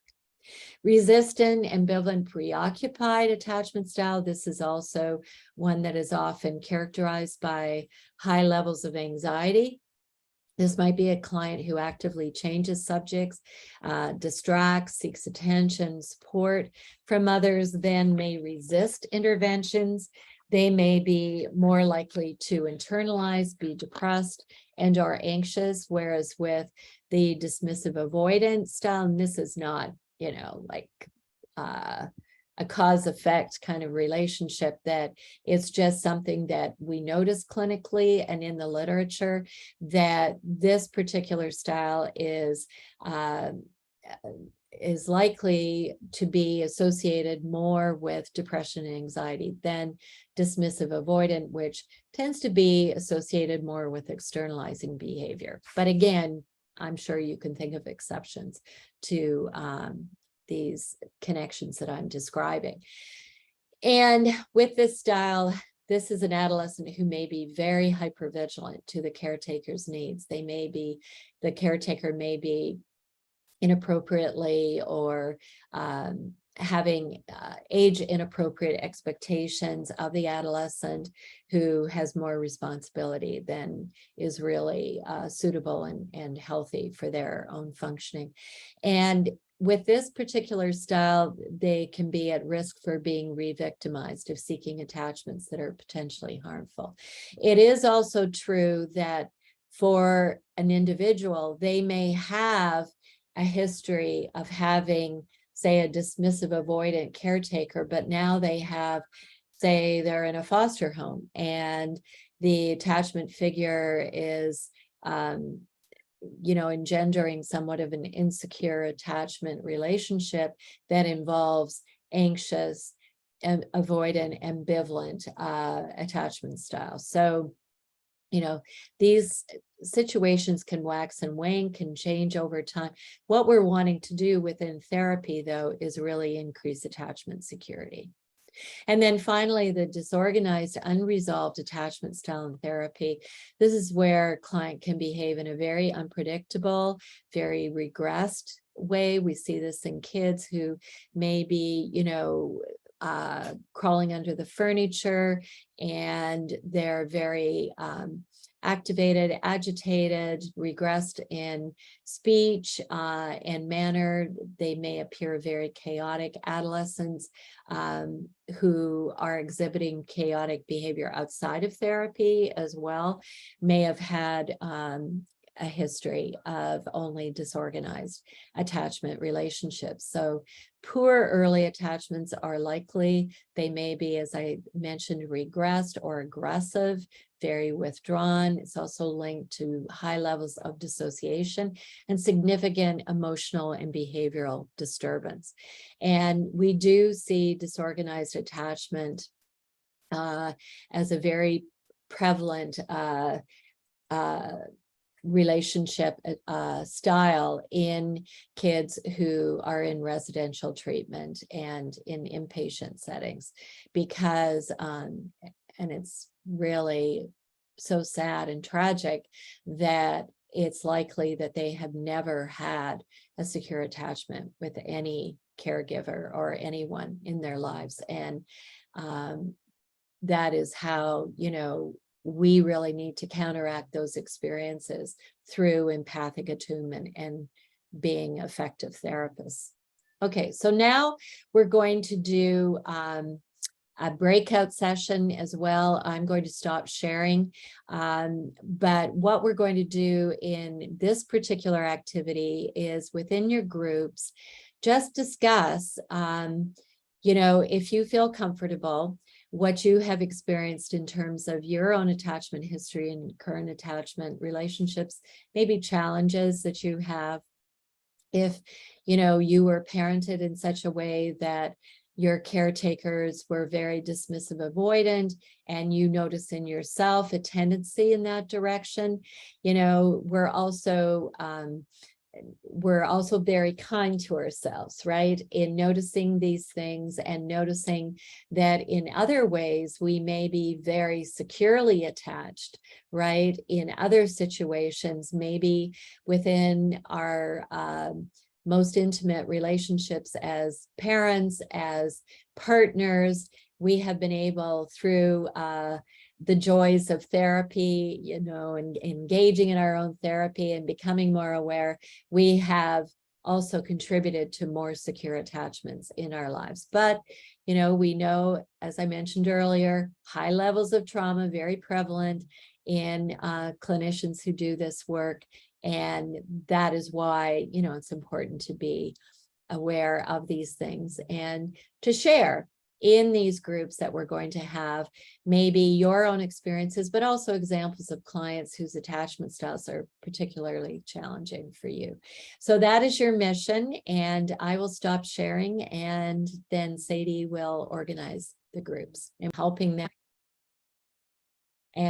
them to regulate. So we're going to resume for a few minutes and talk a little bit about relational attachment processing, this piece of how attachment fits in, and a little bit on caretaker interventions, which you can explore more by referring to the guide and the various books and other articles and resources that are available. But relational attachment processing is typically more likely and more possible with longer term therapy situations. So if you're only seeing a client in an acute setting or for a very limited amount of time, you're not going to have as great an opportunity. But I always like to say, even if you see a client only once, you have forever changed their life. Why is that? Because you, as a caring, empathically attuned person, are asking them to share their experiences. You are exhibiting support, understanding, compassion that they can carry into a future attachment relationship and into a future therapy situation.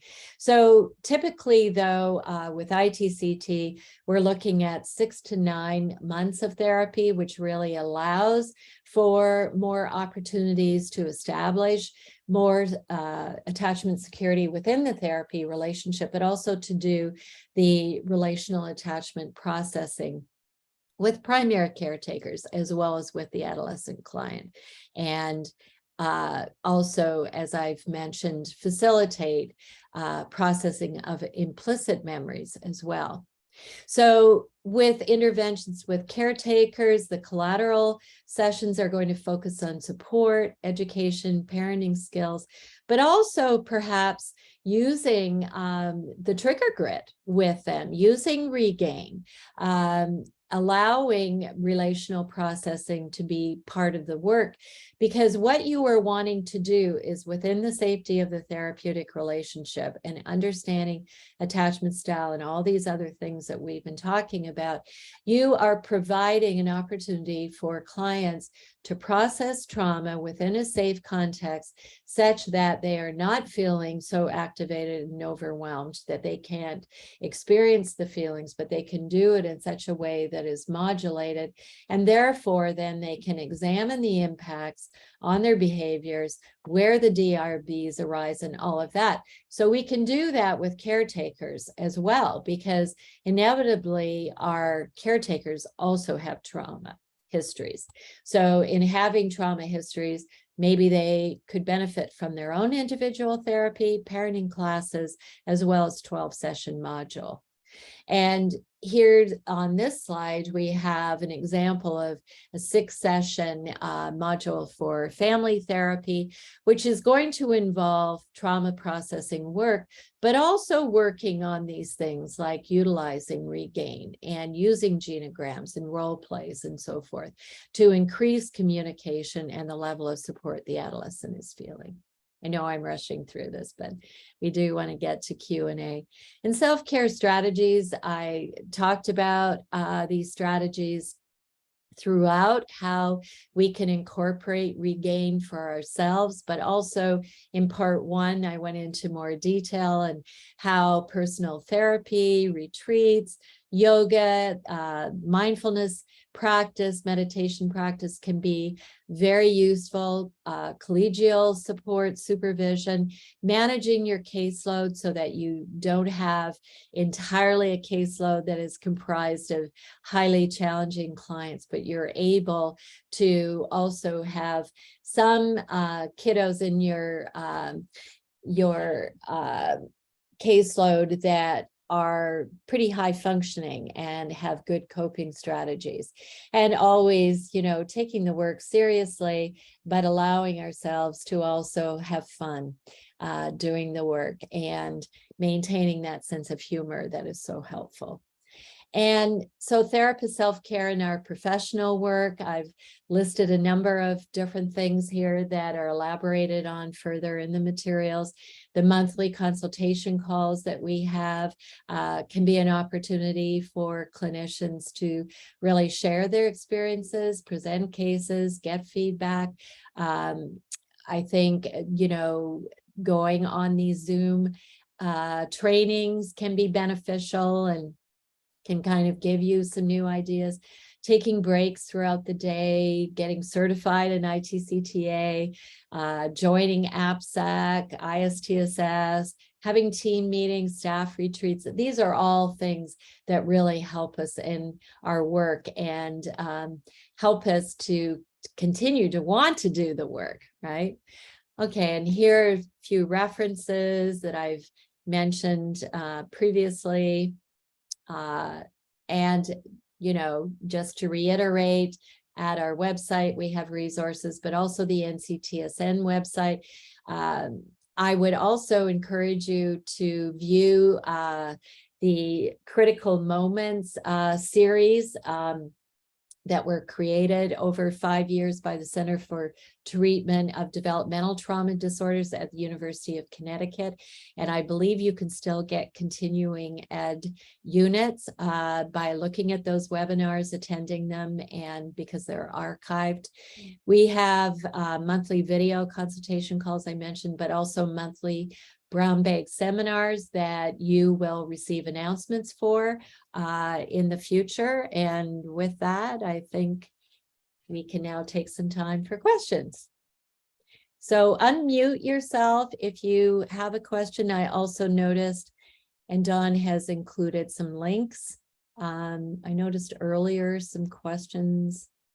If I can get to the chat box. Okay.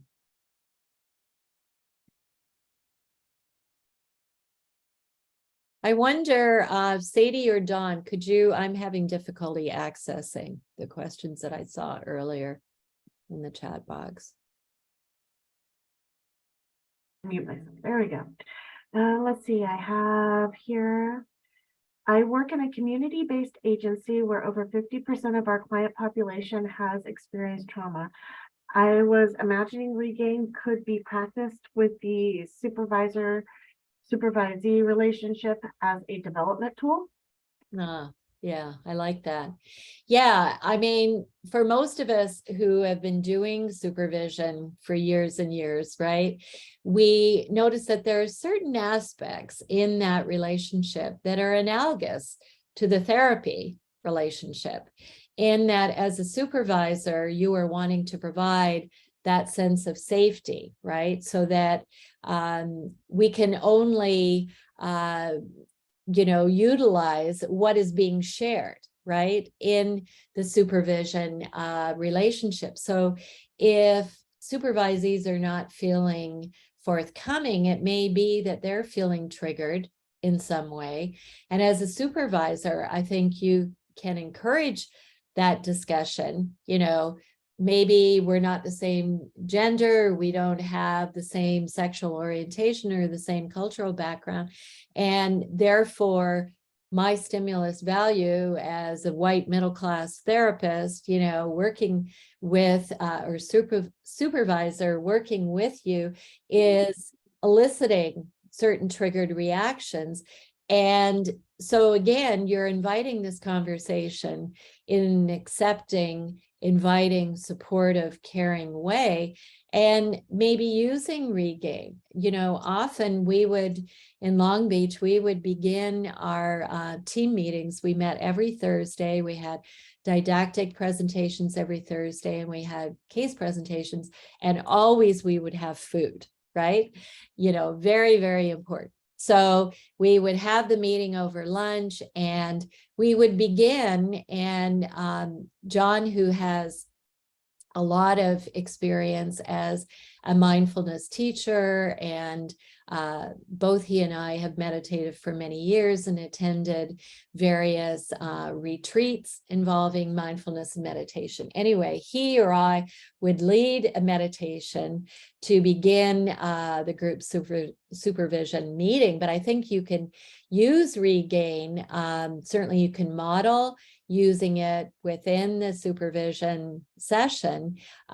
Each of you are practicing it, or, as a supervisor, you might guide that supervisee who hasn't used regain before in a similar way to what we did today. So absolutely, I think whatever you can utilize out of the package that we're presenting, and other packages out there that are EBTs on addressing complex trauma, utilize these tools that can also benefit you as a therapist and as a person, and then can help you to feel more grounded and feel that sense of self-efficacy in your work. So absolutely, I think that's a great point.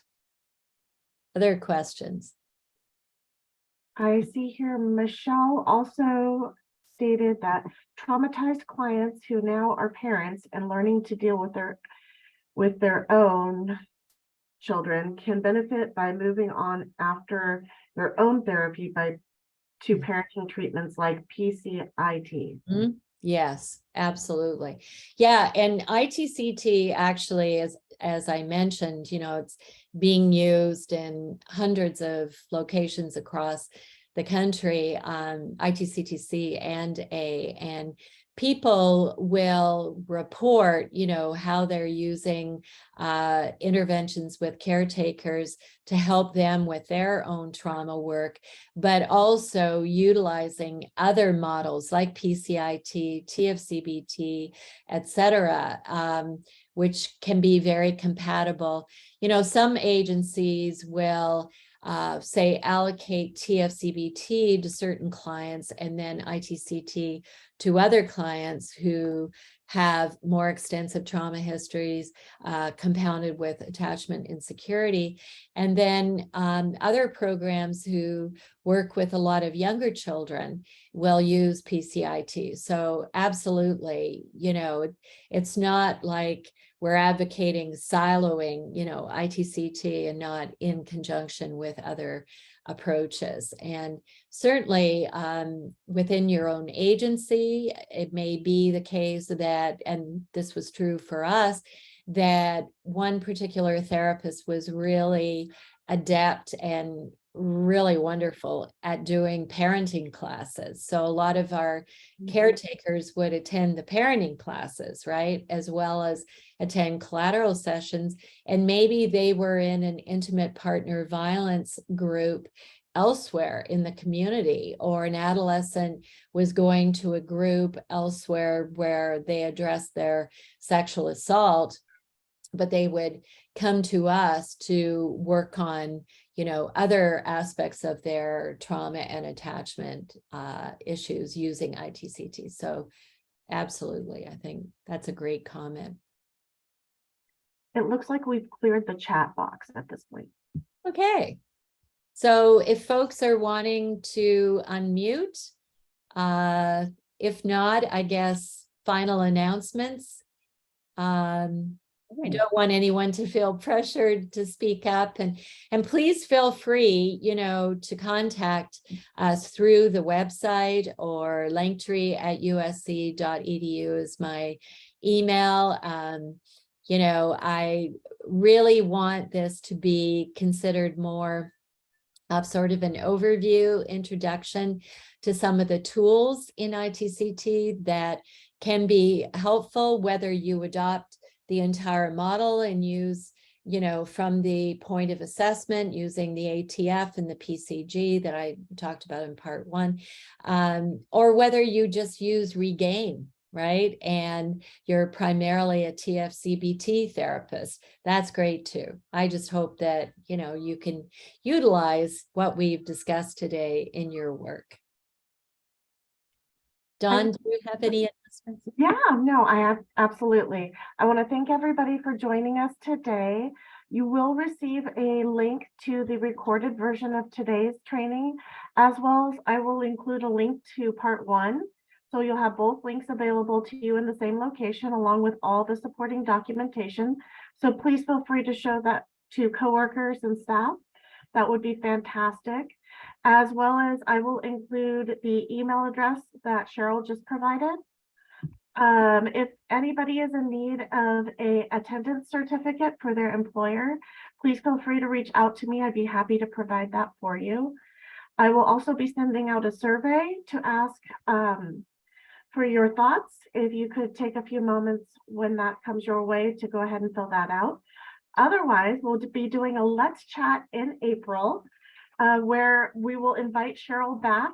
So once you guys take all of this information back to your practices, if you have any further questions, you'll be able to address those in the Let's Chat. She'll be available for you for the first half hour, 45 minutes or so.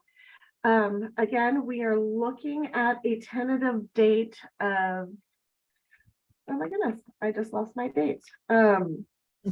It's been happening to me today.